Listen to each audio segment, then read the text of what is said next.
Abracadabra, que cet élément devienne stable. Je comprends pas, ça marche pas. C'est normal. C'est pas magique. C'est scientifique.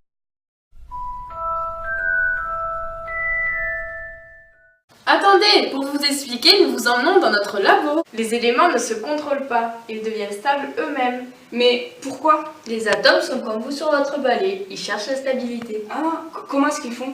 Vous devez déjà savoir que les atomes sont composés de neutrons, de protons et d'électrons. Ah oui, ça me dit quelque chose. Super. Alors vous devez vous rappeler que les électrons sont négatifs.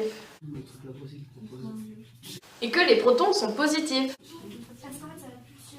Pour que les atomes soient neutres, il faut qu'il y ait autant de protons que d'électrons. Le nombre d'électrons détermine la place dans la classification périodique. Par exemple, l'azote est 7e parce qu'il a 7 électrons. Ah oui, je m'en souviens. Alors maintenant, il faut savoir que les électrons ont plusieurs couches électroniques.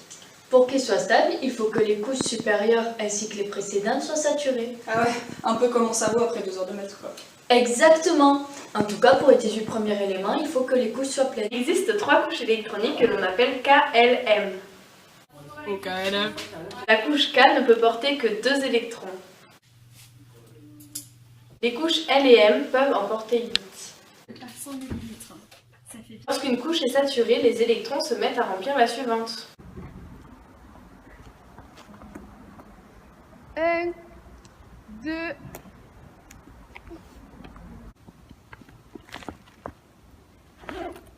1, 2, 3, 4, 5, 6, 7 et 8.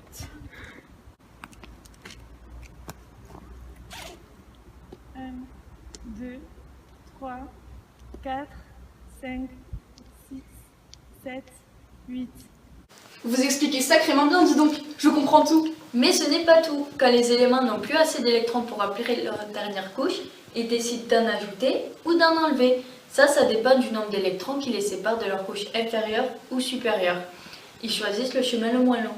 D'accord. Par exemple, prenons l'azote. Au départ, il a 7 électrons. Donc la couche K est saturée et il a 5 électrons sur la couche L. Il a le choix entre remplir la couche L et gagner 3 électrons ou perdre les 5 électrons qu'il a en trop. Le plus court pour lui, c'est de gagner 3 électrons. Alors c'est ce qu'il va faire. Au contraire, le magnésium possède 12 électrons. La couche K et L sont donc saturées et la couche M possède que 2 électrons sur 8.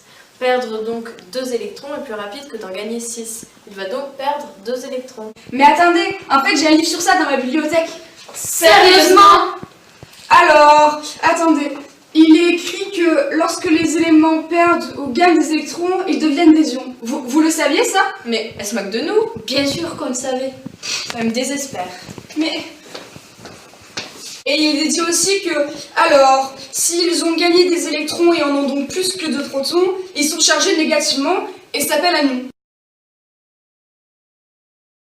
Et s'ils ont perdu des électrons et qu'ils en ont moins que de protons, ils sont chargés positivement et ils s'appellent cations. Waouh, c'est saprististement intéressant. Oh, il y a un épilogue, c'est passionnant. Alors, il existe des exceptions telles que le carbone. Celui-ci possédant 6 électrons, pour saturer ses couches, il peut donc perdre ou gagner 4 électrons. Comme le chemin est identique, il traverse une autre méthode pour devenir stable. Quoi? C'est dans le tome 2? Mais c'est une arnaque! Naïs 1, la scientifique. Mira, la scientifique 2. Marion, la décoratrice. Marion 2, la metteuse en scène. Naïs 2, la sorcière. Et Jade, la caméraman.